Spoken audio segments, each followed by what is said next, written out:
네, 안녕하세요. 걸어서 구글 플레이 속으로 안드로이드 기행을 맡은 모바일 멤버 안승우라고 합니다.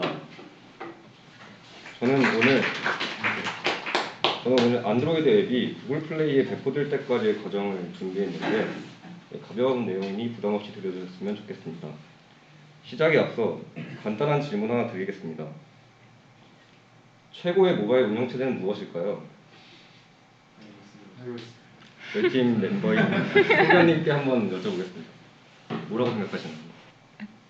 네. iOS. 안드로이드요. 제가 원하는 답이 아니에요. 어딘가요? 안드로이드. 아, 그렇죠. 올해 기준 72.2%의 점유율을 자랑하는 안드로이드입니다. 네, 이제 앱 개발 과정을 보자면 기획, 디자인, 개발, 테스트, 출시 이렇게 크게 5가지 과정을 볼 수 있는데요. 오늘은 개발과 출시 과정에 대해서만 알아보겠습니다. 네, 그러면 안드로이드를 시작하기 전에 간단한 이해가 필요한데 이제 안드로이드는 4대 컴포넌트라고 그 앱을 이루는 중요한 4가지 요소들이 있어요.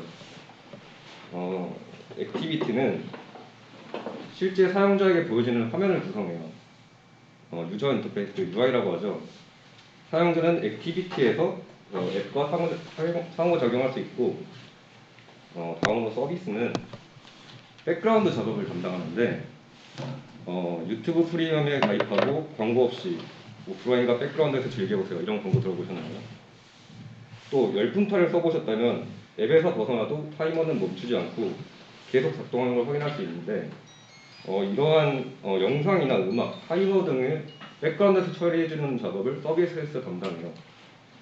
그 다음에 이제 브로드캐스트 리시버는 안드로이드 OS에서 발생하는 이벤트를 처리하는데 이 이벤트는 예를 들어서 네트워크 끊김, 배터리 부족, 문자 수신과 같은 이벤트를 받아 처리가 필요할 때 여기서 이제 처리를 해주는 컴포넌트고 마지막으로 이제 컨텐트 프로바이더는 데이터 관리 및 다른 앱에 데이터를 제공하는 역할을 하는데 인스타그램처럼 큰 용량의 사진이나 영상을 전송해야 될 때 사용해요.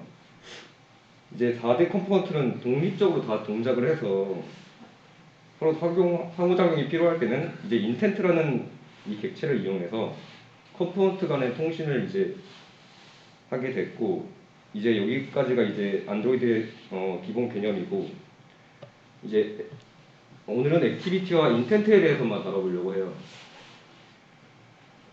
이제 앱을 만들려면 이제 안드로이드 스튜디오를 깔아봐야겠죠.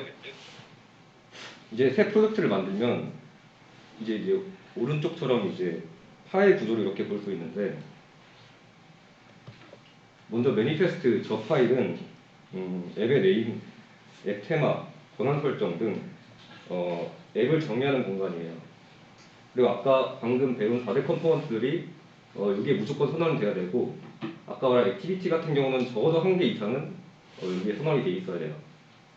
다음은 이제 자바 이제 이 파일인데 여기서는 이제 실제 코드가 들어가는 파일이에요. 자바는 다들 아시겠고 이제 코틀린 이제 안드로이드에서 새로 사용하는 언어죠.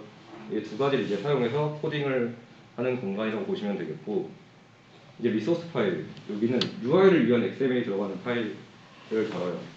그 레이아웃이나 아이콘, 테마 등이 여기에 이제 들어가게 됩니다. 또 마지막 이제 파일은 그래들 스크래치라는 이제 파일이 있는데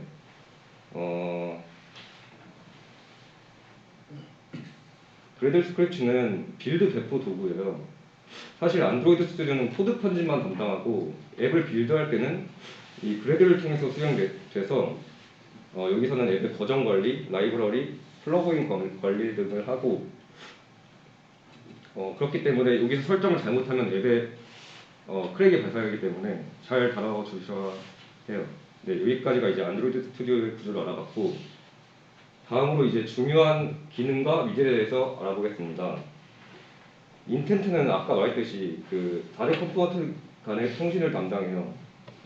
특히 액티비티 같은 경우에는 인텐트를 사용해서 화면 전환을 할 수 있고 데이터 전달도 이 인텐트를 활용하게 됩니다. 그 다음은 이제 팔슬레이브라고 안드로이드에서는 데이터를 전달할 때 객체 단위로 이제 데이터를 전달하는 경우가 많은데 이 객체는 객체 데이터는 그냥 전달할 수 없고 직렬화 과정이 필요해요. 근데 이제 파일솔이라는 그 뜻은 꾸러미란 뜻으로 짐을 싸듯이 객체를 싸는 클래스예요. 그래서 파일솔레이블을 이용해서 파일솔레이블은 안드로이드 직렬화 방법 중 하나입니다. 그리고 마지막 이제 리사이클러인데 우리가 이용하는 앱들을 보면 거의 모든 앱들에서 리스트를 확인할 수 있어요. 이러한 리스트들을 효율적으로 처리하기 위해 사용하는 이제 위젯이 리사이클러 뷰라고 합니다. 이제 리사이클러 뷰에 대한 더 자세한 설명을 드릴 건데 리사이클러 뷰는 이렇게 리사이클러 위젯과 이 위젯과 데이터를 연결해주는 어댑터로 구성돼요. 이 어댑터의 뷰 홀더는 리스트의 각 아이템을 담는 그릇이라고 생각해 주시면 되는데 이 그릇을 가지고 이 리사이클러 뷰가 이 리스트를 재사용하게 해주는 위젯으로 생각할 수 있어요. 네, 이 그림처럼 이 리사이클러 뷰를 사용하는 궁극적인 이유는 똑같은 형식으로 만들 리스트를 보이는 것만 로드하고 보이지 않는 것은 처음부터 만들지 않아서 메모리 손실을 줄이고 성능을 최적화하기 위해서예요. 이제 사용자가 스크롤을 해서 새로운 리스트를 볼 때 화면에서 사라진 뷰는 그대로 재활용하여 안에 데이터만 바꿔서 이제 밑에서 보여주는 거죠. 여기까지가 이제 리사이클러 뷰에 대한 개념이고 이제부터 배운 개념들을 활용해서 간단한 앱을 저와 함께 만들어 볼 건데 오늘 만들어 볼 앱은 이제 GDSC 인스타그램이에요. 처음에 이제 데이터 클래스를 만들어 볼 건데 보시는 것처럼 이 GDSC 홍익이라는 유저가 있어서 보시면 이제 이름도 있고 그 다음에 이제 이미지 URL도 있을 거고 그 다음에 설명만 그 다음에 피드는 뭐 리스트로 들어갈 거고 팔로우나 팔로잉도 리스트로 들어가고 마지막으로 이제 팔로잉 중인지 이제 is 팔로잉으로 불리한 값으로 처리해서 유저 데이터 클래스를 만들어 줬고요. 그 다음에 이제 피드 데이터 클래스를 만들 건데 보시면 이제 이미지들이 들어가는 리스트가 필요할 거고 여기에 설명 그 다음에 날짜 그 다음에 좋아요한 유저들 그리고 좋아요 중인지 약간 이슬라이크로 이제 불리한 값으로 이제 이렇게 만들어 볼 수 있어요. 다음은 이제 각 피드 화면에 위한 레이아웃을 만들어 볼 건데 이제 피드를 보면은 이렇게 여러 줄로 이제 이미지를 볼 수 있잖아요. 안드로이드에서는 이렇게 레이아웃을 XML 파일로 직접 만들 수도 있지만 이런 식으로 드래그 앤 드롭으로 위젯을 갖다 놓고 제약 조건만 조금 걸어준다면 이렇게 쉬운 방식으로 레이아웃을 만들 수 있어요.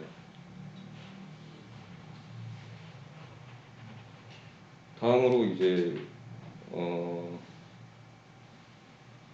리사이클을 통해 피드 리스트를 만들어 볼 건데 이제 여기 보이는 레이아웃 매니저는 리스트 내 아이템을 배치를 결정해요. 인스타처럼 게시물을 같은 행에 여러 개를 배치할 때는 그리드 레이아웃 매니저를 사용하고 아이템 그릇인 뷰 홀더에는 방금 만든 레이아웃을 설정해주고 받아오는 데이터를 처음 만든 피드 클래스로 관리해줘요. 네, 화면을 보시면 각 피드는 피드 이미지 리스트의 첫 번째 이미지를 받아오는 것을 알 수 있어요.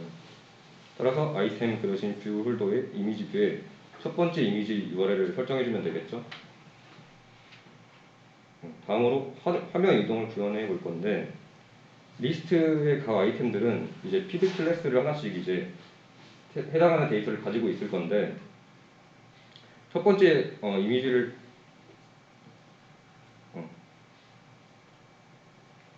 각 게시물을 클릭했을 때 인텐트와 아까 말한 펄스웨이브를 이용해서 화면 전환 및 데이터를 전달해 주어 게시물의 이제 상세함을 적게 볼 수 있어요. 이렇게 앱을 만들었다면 다음은 배포를 해볼 차례인데 이제 구글 플레이 배포를 하기 위해서는 첫 번째로 구글 플레이 개발자 계정을 생성해야 돼요. 이 과정에서 비용이 들어가는데 $25로 하나로 약 33,000원 정도인데, 네, 이게 타 A사 보면 연간 비용을 내야 돼요. 이에 비하면 아주 저렴하죠. 그리고 앱 등록을 시작하게 되는데, 여기서는 이제 앱 네임, 주요 언어 설정, 구글 전책 동의 등을 하고, 그 다음에 앱 설정에 들어가서는 광고 요목, 콘텐츠 등급, 타겟층 설정 등을 이제 설문지 형태로 이제 조사를 받아서 설정을 해요. 그다음 이제 구글 플레이 내에서 이제 설정을 들어가는데, 앱 아이콘, 앱 설명, 앱 표시 이름, 이제 개인정보 수집 및 동의 약관 등을 이제 작성하는데, 만약 앱을 운영하는 과정에서 개인정보를 하나라도 수집하려면 저 개인정보 수집 및 동의서가 무조건 필요해요. 근데 만약에 개인 앱이라면 여기 보시는 것처럼 개인정보 보호 포털에서 설문지 형태로 작성을 하면 알아서 이제 약관을 만들어주기 때문에 여기를 이용하시면 좋을 것 같고, 이제 마지막으로 앱을 게시하는데 어디다가 출시할지 프로덕트랑 국가 설정을 하고, 출시 위한 새 버전을 이제 등록을 해서 구글에서 이제 3일에서 7일 정도의 심사를 끝나면 이제 앱이 이제 구글 플레이에 올라가게 됩니다. 네, 여기까지가 제가 준비한 내용이고, 혹시 질문 있으신가요? 없으시면 여기서 마무리하겠습니다.